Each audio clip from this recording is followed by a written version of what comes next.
आप पढ़ रहे हैं income from other sources. Income from other sources में इस वीडियो के माध्यम से आपको बताने जा रहे हैं क्वेश्चन नंबर 4। ध्यान देना है, आपको मैंने सिक्योरिटी के बारे में बताया था, प्रतिभूतियों के बारे में बताया था। उस वीडियो को अगर आप ना देखे हों तो फिर से देख लेंगे, तब आपको क्वेश्चन ज़्यादा बेहतर ढंग से समझ में आएगा।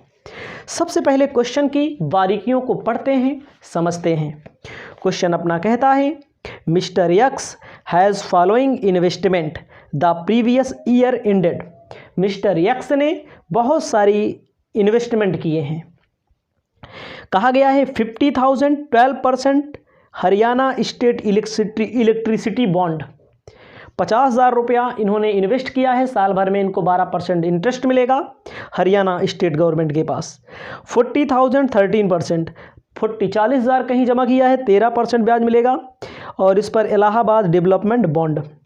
फैमिली पेंशन इन्होंने जमा किया है।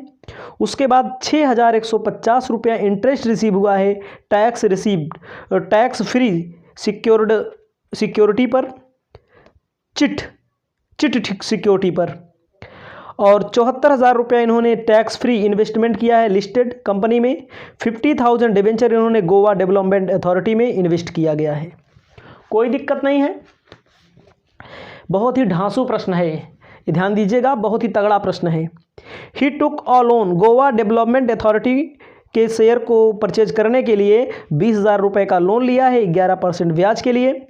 उसके बाद जो भी वे वसूली करेंगे, कलेक्शन करेंगे इंटरेस्ट ऑल सिक्योरिटी पर 2% क्या करेंगे, कमीशन देंगे।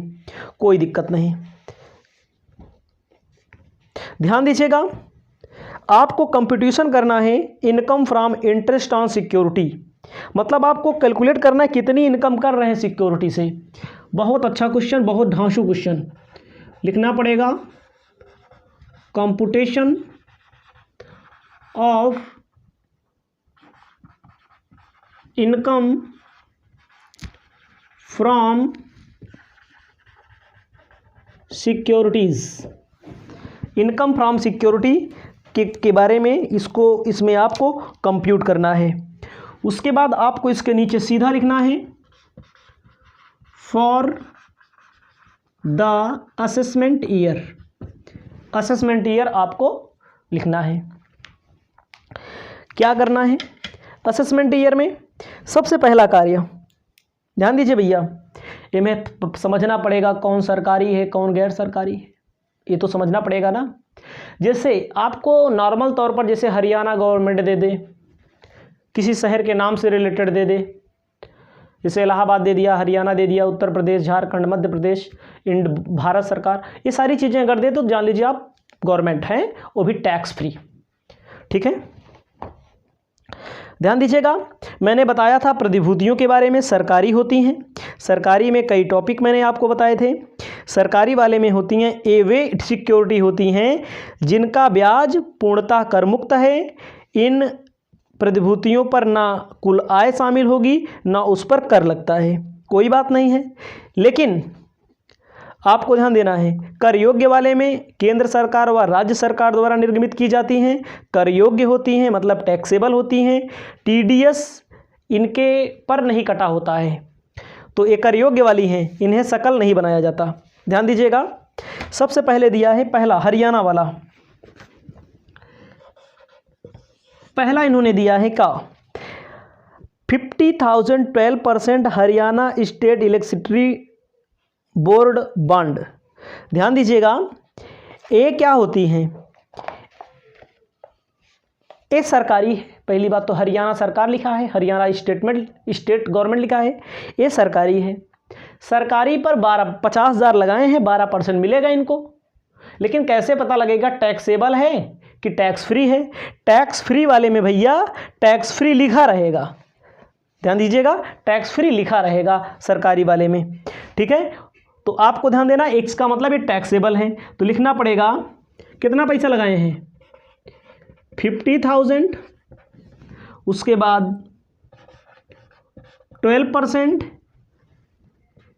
हरियाणा स्टेट इलेक्ट्रिसिटी बोर्ड,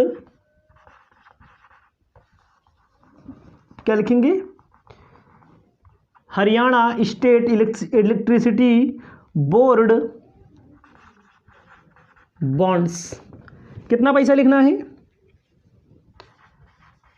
6,000 रुपया लिख देना है। ये आपका हो गया। कैसे आया समझिएगा, नहीं तो कहो कि नहीं समझ में आ रहा है, समझना पड़ेगा। यही क्वेश्चन है, 2-4 क्वेश्चन ऐसे मिलेंगे ना जो आपका दिमाग और हमारा दिमाग घोट कर पी जाएंगे क्वेश्चन ही। ध्यान दीजिएगा। ये पहली बात, कैसे पता लगा सरकारी है कि गैर सरकारी है। भैया हो स्टेट गवर्नमेंट लिखा है तो सरकारी मानो, ठीक है। स्टेट गवर्नमेंट लिखा है, सेंट्रल गवर्नमेंट, लोकल अथॉरिटी, ये सब सरकारी होती हैं। अब आपको क्या ध्यान देना है, सर जी आपने 50,000 का 12% क्यों यहाँ पर लिख दिया, क्योंकि ये टैक्सेबल होती हैं। कैसे पता लगेगा टैक्सेबल नहीं है, तो उसके पता लगाने के लिए इसमें दिया गया है, धारा 10-15 के अंतर्गत कुछ नाम दिए गए हैं, कुछ नाम दिए गए हैं जो मैंने पीछे आपको बताया है। अगर आपके पास किताब होगी SC मल्होत्रा वाली 14 पेज के आसपास में ढूंढ लीजिएगा सरकारी वाले में, ठीक है। कुछ नाम दिए गए हैं, ठीक है। अब आगे चलते हैं। 50,000 जमा किए हैं हरियाणा सरकार के पास, 12% कितना हुई है, 6,000 रुपया क्या होगा, टैक्सेबल होगा। क्यों टैक्सेबल 6,000 लिख दिया गया डायरेक्ट, क्योंकि ये पहले से इस पर कोई टैक्स, कोई TDS कटा नहीं रहता है। जो सरकारी होती है टैक्सेबल, इस पर TDS कटा नहीं होता है, इसको याद रखिएगा। ग्रॉसअप नहीं करेंगे इसको, क्या नहीं करेंगे, ग्रॉसअप नहीं करेंगे, शकल नहीं बनाया जाता कर योग्य सरकारी को। दूसरे पर आप आते हैं, दूसरे पर दिया 40,000 इलाहाबाद। अच्छा बताओ इलाहाबाद ये कैसे पता लगा सर जी सरकारी है कि नहीं, पहले लिख लें तो बात करें। 40,000 30% इलाहाबाद डेवलपमेंट बॉन्ड्स। ये कौन सरकार है भैया, इहो सरकार है, लोकल अथॉरिटी की सरकार है। लोकल अथॉरिटी का मतलब नगर पालिका, महानगर पालिका, नगर निगम। इलाहाबाद डेवलपमेंट बॉन्ड्स, ठीक है, ये भी सरकारी है। तो सीधा जो वहाँ किया गया वही यहाँ कर लिया जाएगा। इस पर TDS नहीं कटता, पहले से टैक्स नहीं कटता, पहले से कटता होगा कैसे, सरकारी पे टैक्स नहीं कटता पहले से। 13 चौका 52, 5,200 रुपये से छाप दो इसे। जो बता रहा हूँ, अगर जो स्टूडेंट है क्वेश्चन सॉल्व कर लिया, जान लीजिए सब सॉल्व कर लेगा। ये सरकारी है, इलाहाबाद डेवलपमेंट लिखा है, सीधा आपको लिख देना सरकारी वाले में। अगला भैया बोला है का, तीसर का बोला है फैमिली पेंशन इनको मिल रही है। तो फैमिली पेंशन मिल रही है तो लिख देते हैं का, फैमिली पेंशन इनको मिल रही है।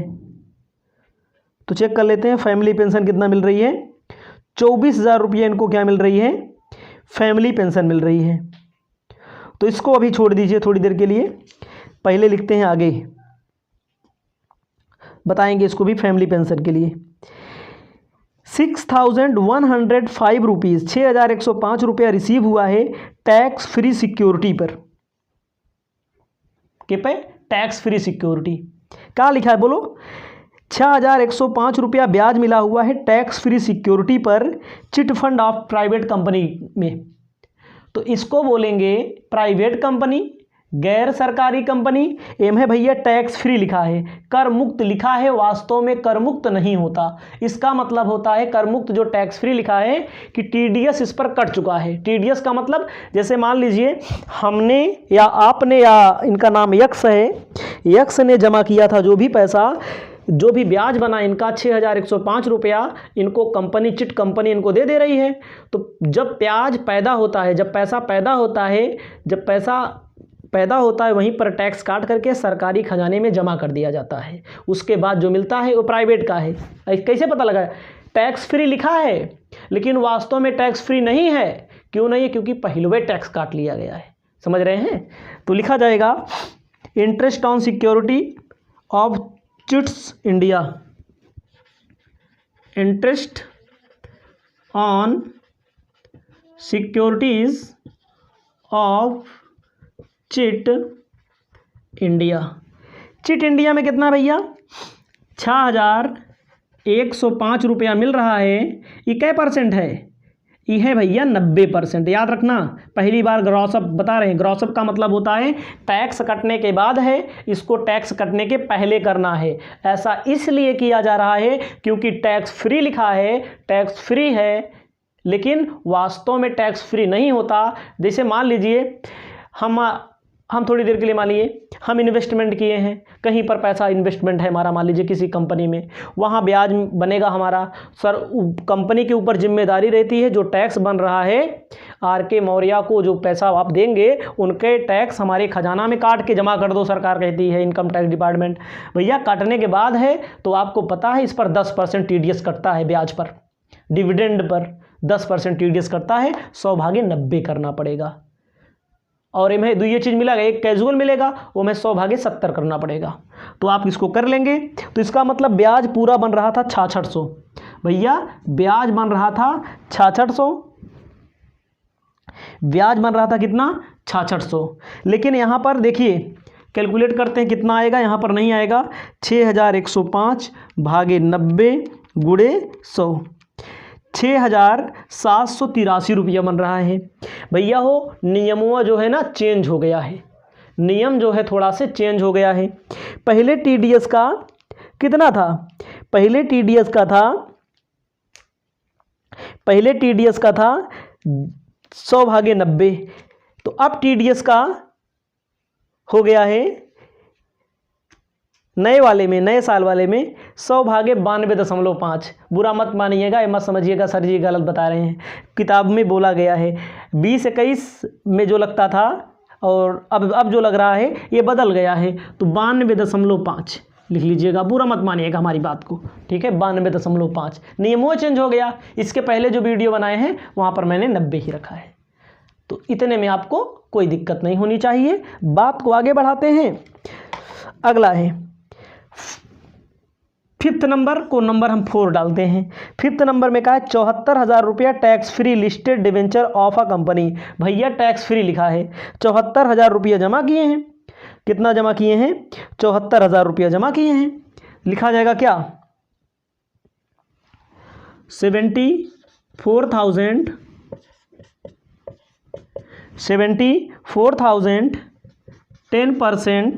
10% टैक्स फ्री लिस्टेड डिवेंचर। देखो भैया ये 10% मिला होगा, कितना मिला होगा? 7400 इनको मिला होगा। लेकिन याद रखना 7400 मिला है, टैक्स फ्री लिखा है ना, लिस्टेड लिखा है। टैक्स फ्री भले लिखा है लेकिन टैक्सेबल है, क्योंकि मिलने के बाद टैक्स फ्री होता है। ये आपका है 92.5, जैसा कि पहले क्वेश्चन जब लगाया गया होगा तो 90 रखा गया होगा। मतलब सरकार नियम बदलती रहती है ना, हमें चाहिए 100%, तो आपको इसको कैलकुलेट कर लेना है। जे में टैक्स फ्री लिखा है क्या जानला, टैक्सेबल है, उसका ग्रॉस अप करना है। 7400/92.5 गुणे 100, 8,000 रुपया। 8,000 बना था। सरकार को टैक्स काट करके कितना दिया गया? 74, यानी कि 600 सरकार को दे दिया गया था। ये आप समझ लेंगे। अब आएंगे 5वां नंबर। 5वें नंबर में क्या कहा गया है? 5वें नंबर का मतलब इसमें 6वां एक बीच में छोड़ ही दिया गया है। 50,000 गोवा डेवलपमेंट, रुपया 50,000। गोवा डेवलपमेंट मतलब समझते हैं? कैसे पता लगेगा प्राइवेट सरकारी? गोवा डेवलपमेंट का मतलब होता है गोवा एक राज्य है, गोवा एक शहर है, वहाँ डेवलपमेंट अथॉरिटी होगी। दिल्ली, मुंबई, चेन्नई, कोलकाता नगर पालिका हो गई क्या, ये सब जो होता है नगर निगम, ये क्या होता है? 12% debenture of Goa development authority. इसमें आपको ध्यान देना है क्या, सीधा सीधा क्या परसेंट निकाला जाएगा? जैसे यहाँ निकाला गया, देखो सब भाई भाई हैं, ए भाई है, ए भाई है, जिस पर टिक लगा दिया, ए दोनों भैया भैया हैं, ए और ए आपस में भैया भैया हैं, आपस में एक घर के हैं, इनकी एक कैटेगरी है, इनकी एक कैटेगरी है। जहाँ जहाँ टिक लगाया देखो, तीसरा और चौथवा एक कैटेगरी का है, पहला दूसरा और पांचवा एक कैटेगरी का है। 12 पंचवा 60, 6,000 रुपया भैया एक लेंगे जोड़। अब फैमिली पेंशन से संबंधित आपको बताना चाहते हैं, आपको आगे ध्यान देना है। इसको जोड़ लेंगे 6,000 5200, 6600, 8000, 6000, 31,800 ये होता है ग्रॉस इनकम। अब एम एस भैया छूट अगर कोई मांगता है तो छूट दी नहीं जाएगी। जैसे मान लीजिए ये सब खरीदने के लिए कहीं लोन लिया होगा और लिए है लोन लिया है इन्होंने, इंटरेस्ट ऑन लोन इन्होंने लिया है। लोन कितना लिए हैं? लोन में बोला गया है 20,000। क्या लेने के लिए? गोवा वाला खरीदने के लिए 20,000 लोन लिए हैं ना। ऊपर 11% ब्याज देंगे, 20,000 का 11% 2200 रुपया ब्याज देंगे, तो इंटरेस्ट ऑन लोन का 2200 रुपया इनको छूट मिल जाएगी। समझ में आया कि नहीं आया? ये चीज़ आपको समझ में आनी चाहिए।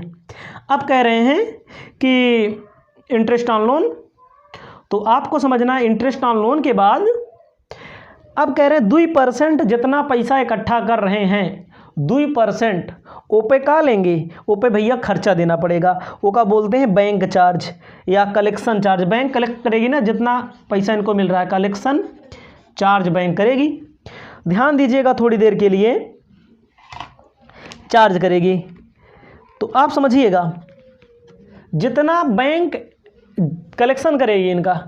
अब समझिए एम है कलेक्शन जो होता है टैक्स काटने के बाद का माना जाता है, ये भी ध्यान दीजिएगा, टैक्स काटने का बाद का माना जाता है। झंझटी क्वेश्चन है लेकिन फिर भी प्रैक्टिस। ध्यान दीजिए भैया, इनके 6,000 तो ब्याज बन रहा है, समझ रहे हैं ना, 6,000 ब्याज बन रहा है, लेकिन 6,000 क्या बन रहा है? ब्याज बन रहा है। 6,000 इनका ब्याज बन रहा है। 6 5 11, 11 2 13, 6 5 11, 11,200, 11,200। ध्यान दीजिएगा 6,000 का पहले लिखो, 6,000 का गुणा कर देंगे 92.5 से, भागे कर देंगे 100 से, आपका आ जाएगा 5,550। समझिएगा थोड़ी देर के लिए, 5,550 रुपये इनको मिलेगी। तो सीधा सीधा हम निकाल देते हैं, काहे ज़्यादा झंझट पकड़ाएं, इन दोनों का इकट्ठा निकाल देते हैं। एग्जाम्पल में जो इसमें क्वेश्चन सॉल्व करके दिया गया है, तो जैसे आप देखेंगे ना बताया गया है 11,200 का मतलब होता है ना, समझिए 6 5 11,200। एक यहाँ नहीं लिखना, आपको वर्किंग नोट में लिखना है। ई बन रहा है 11,200 का ई क्या परसेंट है? ई है 92.5%, क्योंकि ए हमारा है पूरा का मतलब पूरा 100%। और हम मतलब कि टैक्स काटने के बाद अगर मिलेगा, टैक्स देने के बाद कितना मिलेगा? 92.5% मिलेगा। तो वही आपको निकाल लेना है, 11,200 का 92.5 भागे 100, 10,360। समझिएगा इतना पूरा है। एम आई से इनको मिलेगा केवल 10,360 मिलेगा, क्योंकि और टैक्स और देना पड़ेगा। 10,360 माइनस 11,200 यानी कि 840 रुपया भैया एक कलेक्शन चार्ज देंगे। सिर्फ इतने पे कलेक्शन चार्ज देंगे 840 रुपया। तो हम निकालना चाहें तो ऐसे निकाल देखते हैं 840 का। इन्होंने क्या किया है देखो, इन्होंने दोनों का ऐड करके 10,360 लिख दिया। फिर उसके बाद आप समझिए कलेक्शन चार्ज देंगे इस पर। तो आगे आपको ध्यान देना है, आगे यही कैटेगरी हो है हमें 6,000 इंटू 92.5 चाहे निकाल लो और चाहे सीधा सीधा आपको बताएं, चलो छोड़ो 92.5। 6,000 इनका बन रहा है, 92.5 डिवाइड बाई 100 इनकी 6,000 गुणे 92.5 डिवाइड बाई 100 इनका बनेगा 5,550 रुपया। 6,000 में 5,550 रुपया इनका मिलेगा, और यही कै परसेंट? 2%। तो यही आप समझिएगा। तो मैं आपको बताना चाहता हूं कि आप ऐसे निकालिए, चाहे इसको ऐसे निकालो, और आपके बुक में निकाल करके दिया भी है। ध्यान दीजिएगा, थोड़ा सा समझा देते हैं क्योंकि ज़्यादा झंझट ना बने। तो आप ऐसा निकालिए, इन दोनों का 92.5 डिवाइड बाई 100 इनका, और इसके बाद देखो किसका दिया है। इसके बाद 6,000 का भी दिया है, 30 चौथे नंबर पे 5,550 आया। अब बचा ए वाला टैक्स कटने के बाद का है जो दिया गया, ए वाला टैक्स कटने के बाद का ए वाला है, ये चीज़ लिखना है, यानी कि टैक्स कटने का बाद का लिखना है। तो अगर आप देखेंगे तो इसका लिया जाएगा ए, टैक्स कटने के बाद इसका ए, इसका आप क्या % निकाल देंगे, जैसे 92.5 में 92.5 में 100 माइनस 7.5 ध्यान दीजिएगा। तो इनका और इनका 92.5 भागे 100, 92.5 भागे 100 कर लेंगे, जो आएगा उसका 2% रहेगा, इसका 2% रहेगा, इसका 2% रहेगा, कैलकुलेट करके दिया है वही आएगा भैया 588 रुपया। बहुत झंझटी काम है, ठीक है। सॉल्व करिएगा, नहीं आएगा तो हम 1000 बार बताएंगे, कोई दिक्कत नहीं है, और मैंने बता भी दिया और इससे अच्छा हो भी नहीं सकता। माइनस कर लीजिए 29,012 टैक्सेबल आपका आंसर आ जाएगा। और सॉल्व करके दिया है, देखो 11,200 जो दिया है दोनों का ऐड करके दिया है। पहले मालूम करना है टैक्स कटने के बाद का 10,360 आएगा, फिर टैक्स कटने के बाद का इसका दिया है, इसका दिए है, इसका भी निकाल लीजिए, 92.5 भागे 100 कर देंगे, आपका उत्तर आ जाएगा। इसे आप अपनी कॉपी में लिख लीजिएगा और 2% निकाल लीजिएगा, आंसर आ गया। इसके बाद आपको 5वां नंबर क्वेश्चन अगली वीडियो के माध्यम से बताने जा रहे हैं। आप पढ़ रहे हैं इनकम फ्रॉम अदर सोर्सेज। इस वीडियो में आपको 5th नंबर क्वेश्चन और 6th नंबर क्वेश्चन बताने जा रहे हैं। क्वेश्चन कहता है 5वां, mister X a resident individual submit the following particular income. Mister X हैं, सबमिट कर रहे हैं अपनी इनकम के बारे में। Royalty, agricultural income Pakistan, salary part time job, salary member of parliament, daily allowance, residential house, इन्होंने किराए पर लिया और फिर किसी को किराए पर उठा दिया, बड़े होशियार निकले।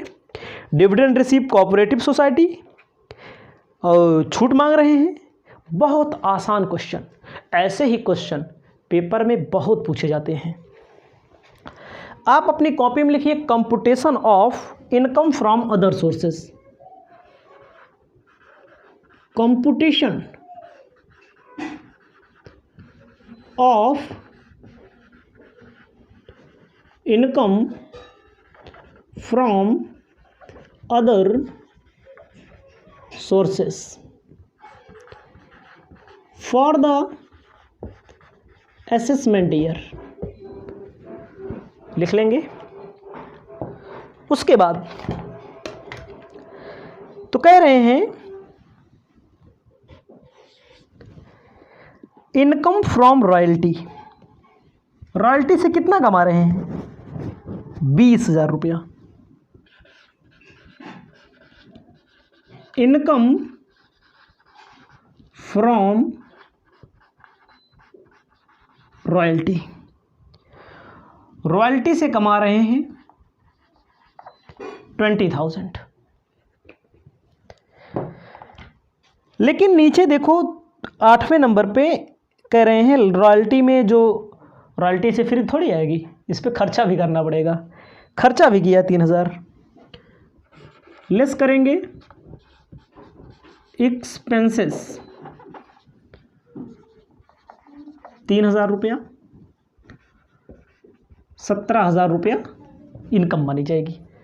मिस्टर यक्स हैं, रॉयल्टी से 20,000 कमा रहे हैं और उस पर खर्च भी कर रहे हैं, तो उसकी छूट मिलेगी इनको, इनमें कोई दिक्कत नहीं होगी आपको। आगे पाकिस्तान में भैया एग्रीकल्चर इनकम है, इंडिया में होती तो एग्जम्प्ट होती, पाकिस्तान में टैक्सेबल होती है। यहाँ पर पाकिस्तान से यहाँ पर कमा के ला रहे हैं। इनकम फ्रॉम एग्रीकल्चर, पाकिस्तान लिख लीजिएगा यहाँ पर पूरा, कमा रहे हैं 15,000, पूरा का पूरा टैक्सेबल होगा। Salary for part time job,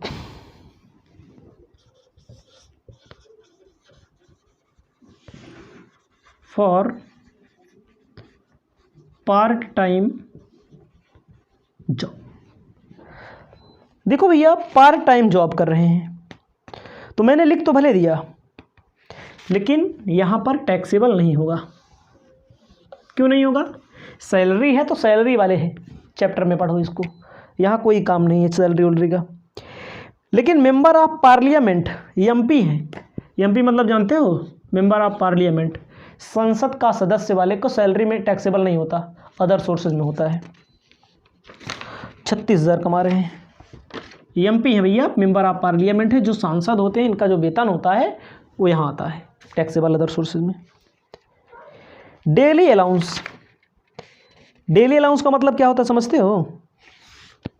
दैनिक भत्ता मिलता है। और याद रख लीजिएगा, सांसद के सदस्य का जो वेतन होता है, एमपी का जो सैलरी होती है टैक्सेबल होता है कहाँ? अदर सोर्सेज में। और जो डेली अलाउंस मिलता है, दैनिक भत्ता मिलता है, वो एग्जेम्प्ट होता है। याद रखिएगा, बताना नहीं है, अपना लिखना चाहिए तो लिख लीजिएगा। एग्जेम्प्ट मतलब कर मुक्त होता है। पांचवा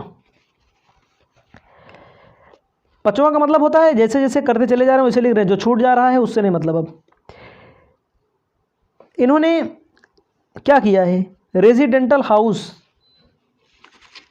1,000 रुपया महीना पे लिया है और आधा 1,200 रुपये महीने पर किराया उठा दिए हैं।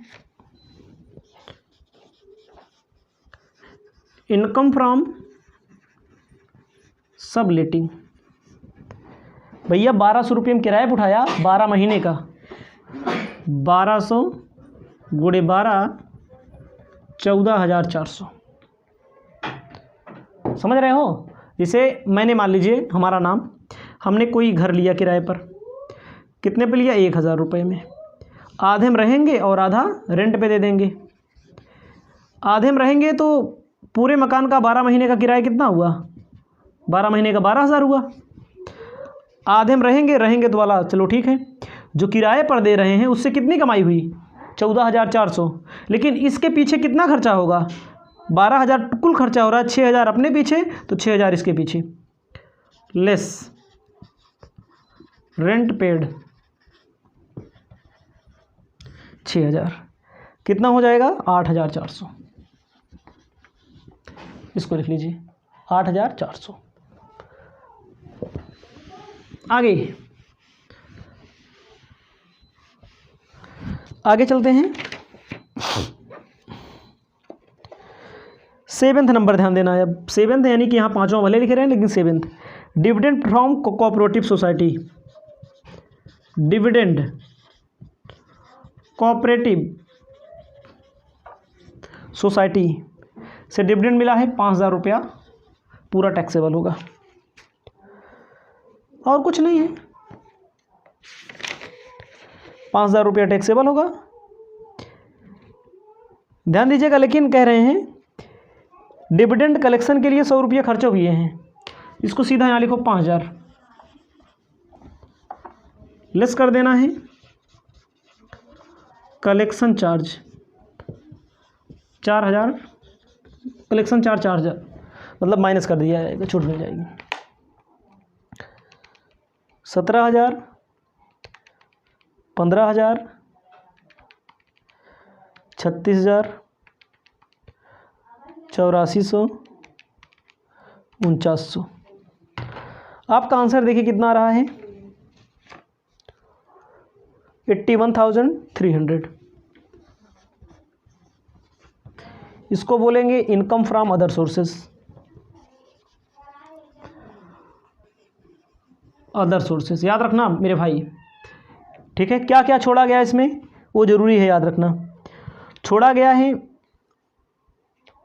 वेतन वाला, कहीं नौकरी किए हैं, 21,000 कमाए हैं, छोड़ दिया गया क्योंकि वो सैलरी वाले चैप्टर में जाएगा। और क्या छोड़ा गया इसमें? और छोड़ा गया इसमें सांसद हैं, दैनिक भत्ता, डेली अलाउंस। सांसद अगर कोई होता है डेली अलाउंस पाता है तो टैक्सेबल होता है, टैक्सेबल नहीं होता, एग्जेम्प्ट होता है, ठीक है? और सांसदों का वेतन यहाँ टैक्सेबल होता है क्योंकि अदर सोर्सेज में उसे रखा गया है। अब आगे आपको बता रहे हैं 6 क्वेश्चन, इसे आप लिख लेंगे। आपको ध्यान देना है। 6 नंबर क्वेश्चन आपके सामने है, पहले पढ़ लेते हैं। श्रीमती नीलम तिवारी है residential individual submit following particular income from other sources, इनको फैमिली पेंशन मिलती है। सेकेंड नंबर में स्कूल गेट्स रॉयल्टी, बुक में एक स्कूल में बुक लिखी हुई है, बुक लिखने वाले को रॉयल्टी मिलती है। उसके बाद रेमुनरेशन एग्जामिनर करती हैं, उसके बाद इनके पास रेमुनरेशन एक्टिंग एज आ एग्जामिनर करती हैं। उसके बाद cash 1000 fund previous year bank locker में, इन्होंने एक्सप्लेन नहीं किया है, कोई बात नहीं, हेडिंग यही होगी। आपको सबसे पहले लिखना है family pension, family pension, family pension इनको मिल रही है 42,000। फैमिली पेंशन विधवा को मिलती है, ठीक है। इसमें जितना भी मिल रही हो 15,000 और मिलने वाले का 33%, दोनों में जो कम हो। इसके पहले क्वेश्चन में कितना मिला था? 24,000। 24,000 का 33.33 भागे 100 करेंगे तो 7,000 आ रहा था, तो उसमें टैक्सेबल नहीं है, ठीक है, इसीलिए उसमें नहीं लिखा गया। कौन सा क्वेश्चन था? क्वेश्चन नंबर था 4 नंबर, ठीक है। जितना मिल रहा है 42,000 मिल रहा है, इसका नियम होता है जितना मिल रहा है एग्जेम्प्ट मतलब डिडक्शन इनको मिल जाएगा। कितना डिडक्शन मिल जाएगा? स्टैंडर्ड डिडक्शन बोलते हैं, एग्जेम्प्ट नहीं लिखेंगे, डिडक्शन मिल जाएगा। डिडक्शन 42,000 का 33.33 मतलब कि 33.33 और 15,000 दोनों में जो कम हो उनकी छूट मिलती है। तो आपको ध्यान देना है 14,000 की छूट मिलेगी। 14 तिरिक 42 यानी कि 28,000 रुपया टैक्सेबल होगा। जितना मिल रहा है उसका 33.33 निकाल लो, 14,000 आएगा और 15,000 दोनों में जो कम होगी उसी की छूट मिलेगी। 14 और 15 मतलब इसी का 33.33 और 15,000 नियम है, दोनों कम होगी छूट मिलेगी। दूसरे आपको लिखना है रॉयल्टी, लिखा है इन्होंने रॉयल्टी इनको 17,000 रुपया मिली हुई है। बुक लिखी है किसी स्कूल में, एक्सपेंस इन्होंने किया है बुक के पीछे 3,000, 14,000 रुपया टैक्सेबल हो जाएगा। तीसरा आपको ध्यान देना है इन्वेस्टिगेशन करने गई हैं कहीं पर, इन्वेस्टिगेशन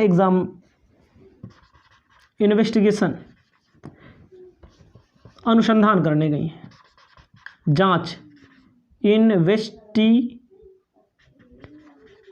कितना मिला है? 1,000 रुपया यहीं पर टैक्सेबल होगा। उसके बाद रेमुनरेशन एग्जामिनरशिप के लिए गई हैं, जैसे कॉपी एग्जामिनरशिप परीक्षक के रूप में गई हैं, 1,800 रुपया मिला है इनको, ठीक है। परीक्षक मतलब जो टीचर वगैरह नौकरी करते हैं, जो परीक्षा दिलवाएंगे उसका अदर सोर्स में जाएगा। जो परीक्षा के अलावा वो काम करवाते हैं और कोई काम करवाते हैं, कॉपी चेक करेंगे उसका अलग से मिलता है, वो अदर सोर्स में जाएगा, सैलरी में नहीं जाता, वो सैलरी के अलावा मिलता है पैसा। 5वां, उसके बाद इनको कैश मिला है अनएक्सप्लेन इनकम, अनएक्सप्लेन मतलब होता है ऐसी इनकम जिसके बारे में स्रोत ना बताया जा सके, वो अदर सोर्सेज में स्रोत ना बताया जा सके, अदर सोर्सेज में टैक्सेबल। जैसे काला धन उन किसके पास रहता है, किसी के पास रहता है, वो अदर सोर्सेज में आता है। आप सोचते होंगे कोई काला धन जो जब्त होता है सरकार की ओर से तो पूरा पैसा सरकार नहीं लेती, टैक्स काट करके वापस कर देती है। 6ठा नंबर आपको ध्यान देना है, 6ठा नंबर आप ब्याज मिला हुआ है, इंटरेस्ट ऑन बैंक डिपॉजिट, ब्याज मिला है कितना? 800 रुपया। देखो 28,000, 14,000, 1,000, 1,800, 1 लाख जोड़ देंगे 1,45,600, 1,45,600 अदर सोर्सेज की इनकम हो जाएगी। Income from other sources, taxable income from other sources आप लिख लेंगे। आप समझिए ये सारी चीज़ें लिख दी मैंने। क्या नहीं लिखा गया? जो ये 1 लाख लिखा क्या है? अनएक्सप्लेन इनकम लिख लीजिएगा। ऐसी इनकम जिसके बारे में स्रोत ना बताया जा सके अनएक्सप्लेन इनकम कहते हैं, इसे लिख लीजिएगा।